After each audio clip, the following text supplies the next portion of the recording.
Sacred Heart is proud to sponsor Pensacola Histories in recognition of the Daughters of Charity who brought their mission of care to Pensacola over 90 years ago.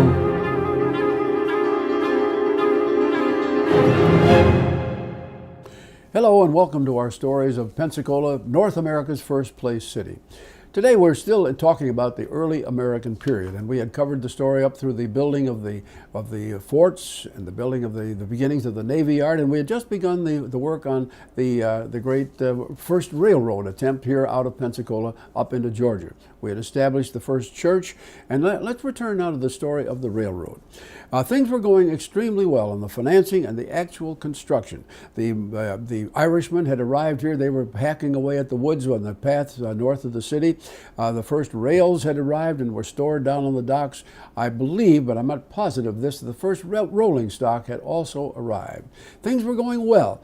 And then, in 1837, the whole bottom fell out. Now, we call this the Panic of 1837, and basically what happened was this. Mr. Andrew Jackson, who was the president, had been the president up through 1836, had vowed in his second term that he was going to abolish the Bank of the United States. He had come to hate it. Why, I'm not sure. But that bank, though it was run privately, was the only conduit we had for a national currency and monetary system. And Mr. Jackson succeeded. He refused to renew its charter. The bank closed, and within a year, the whole currency situation just imploded, and basically we began to have a financial panic across the country. And that, of course, affected Pensacola. It affected the Bank of Pensacola. Money became scarce. They were unable to pay the bond interest, so the bank basically had to forfeit on those. But within the 2 years, of course, actual work stopped on the railroad, and at this point in time, of course, the investors in the Netherlands and Great Britain began to come into Florida, to locally to Pensacola and to the legislature, demanding help in getting their money back, and it was just a grand mess. And the long and the short of it is, the investors lost everything that they had invested. The railroad came to a permanent stop, and the bank itself limped along for another 5 years. They finally actually closed the doors in 1842, and from that point until well after the war between the states, we had no bank here in Pensacola. Well, moving ahead, by the time we get to 1836, Pensacola has changed. It's growing. And in that particular year, the local city council did something quite unique. They had gone forth for a number of years on having passed very few ordinances. But in 1836, they got busy and they passed a whole shopping list full, a total of 43. And I want to read you just a couple of those to give you an idea of the kind of thing that these folks were interested in at that time. Some of them are really quite interesting. This one right here, for example. It was now the province of the city council that they shall jointly have the power to provide for the support and maintenance of the poor, the infirm, insane, and diseased out of the city's public funds.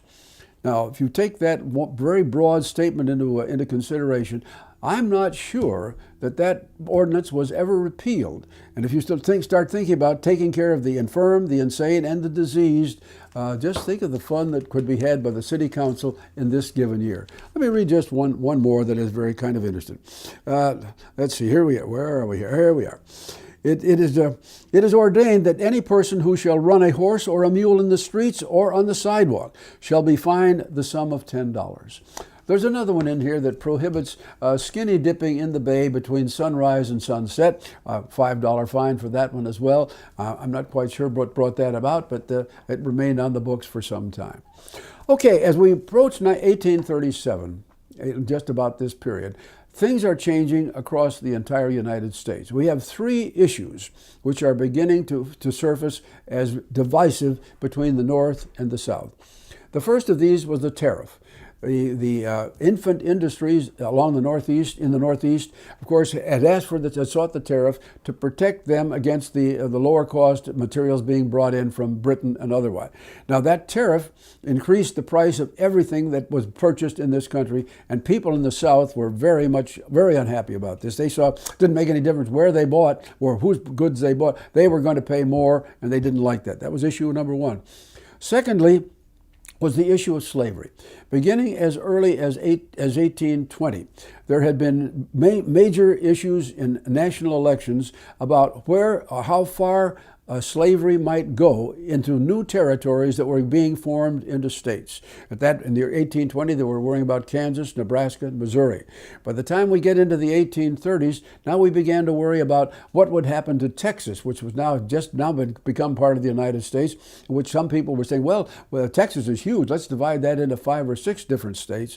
And then they began to look at Florida. That we need more votes in the Congress. Why don't we divide Florida in half, or maybe in 3, and get all those additional senators? So this began to go back and forth as street talk, and people began to say, what should we do?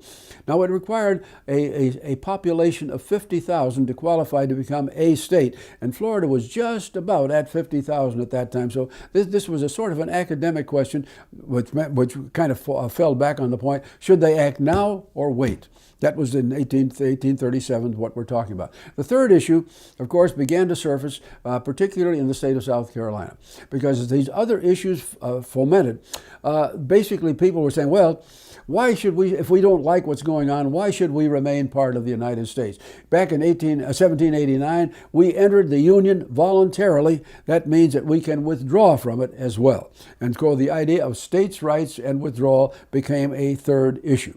And that was the way things stood into 1838. And finally, the people of the area of the total area of Florida agreed that yes, we will proceed with statehood if the people want to. Now, to do this, to become a state, they had to go through this process. First of all, there had to be a state constitutional convention where a document would be prepared which would be the basis of operation of a state. That document had to be approved by the legislature. Then it had to be approved in a referendum by all of the voters, and then it would be signed by the territorial governor, and then sent to the Congress where it would be approved. And so they agreed they would proceed this way in the year 1838, and they did. And one of the issues of the day, of course, is where will we hold the convention? Well, people said, well, we'll have it in Pensacola, we'll have it in Tallahassee, or maybe in St. Augustine. They were the principal settlements of the time.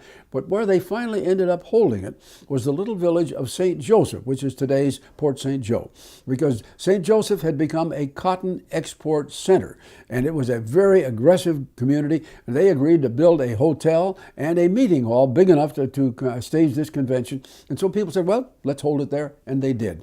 The principal delegate from Pensacola was the editor of the newspaper, a man named Benjamin Drake Wright. And Mr. Wright was a constitutional scholar. He was a lawyer, and he admitted in his editorials before going that he was against statehood. But once he was there, went through all of the arguments and so forth, he voted for it. And the argument was, the Constitution itself was written, it was approved by the legislature, sent to the voters.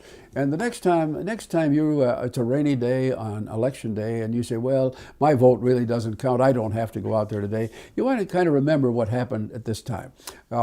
Counting all the votes from all over the territory, 1,936 people voted for it, 1,896 people voted against it. About 40 votes difference between yes and no, but that was good enough.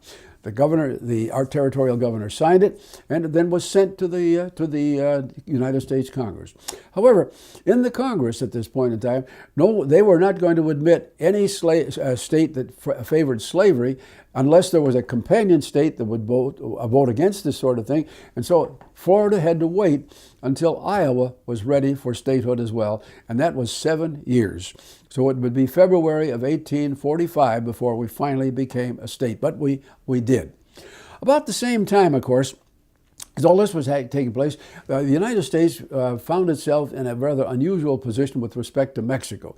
Texas had, of course, declared itself a republic. It had become part of the United States, and now there was always back and forth some friction along the border because the Mexican government still did not want to agree that they had lost control of Texas. Well, friction broke out.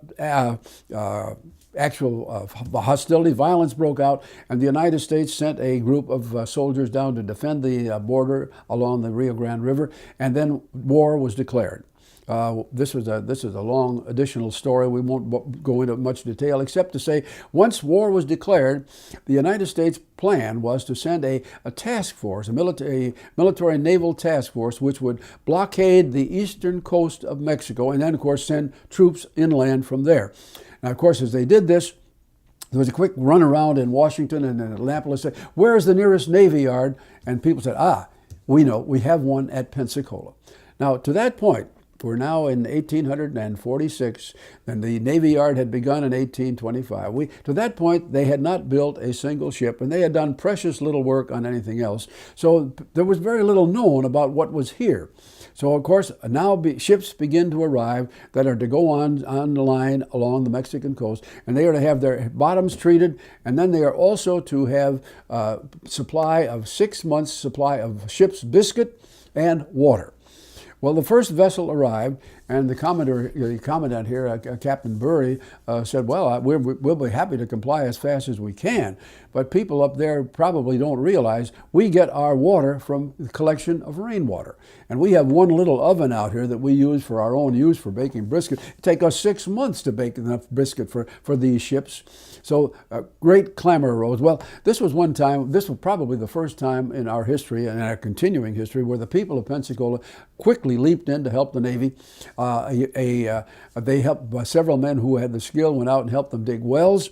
And then secondly, a pair of young brothers who had just recently arrived here by the name of Pfeiffer came to the commandant and said, "Look, we are back in the old country, back in Germany, we were bakers. Now, if you'll help us find the brick to build the ovens, we'll bake your biscuit for you." And they did. And so we went through the Mexican War. Pensacola's spot on it was not very large, but they did assist every one of the vessels that was to come from the East Coast in here, be prepared, and then go on line in the Mexican War.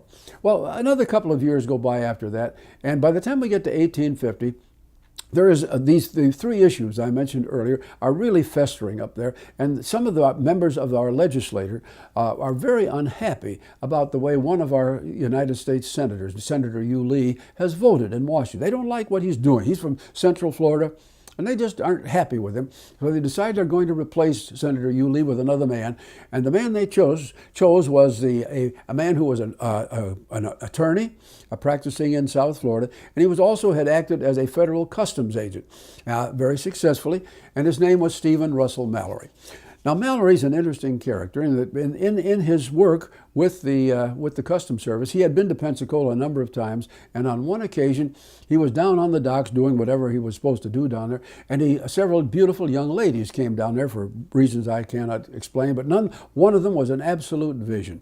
And Mr. Mallory saw her, and his heart just leaped. He said, "Oh, I have got to meet this young lady. What's her name?" And it turned out her name was Angela Moreno, and she was the daughter, of course, of Francesco Moreno. And Mallory tried to meet her, and she simply turned him down flat. He got nowhere. But he was persistent year after year, and finally she did accept him, and they were married. And so by the time Mr. Mallory is chosen to be a senator, he has a logical tie here to Pensacola.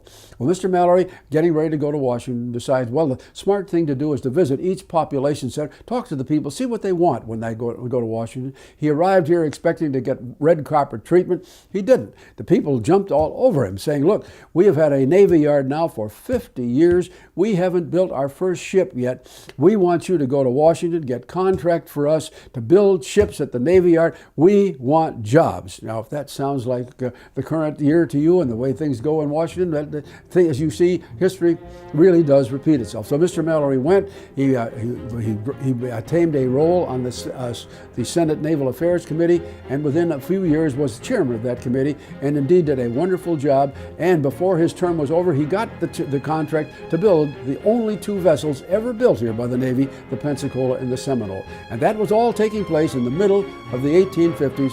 More on that when we return with the next episode.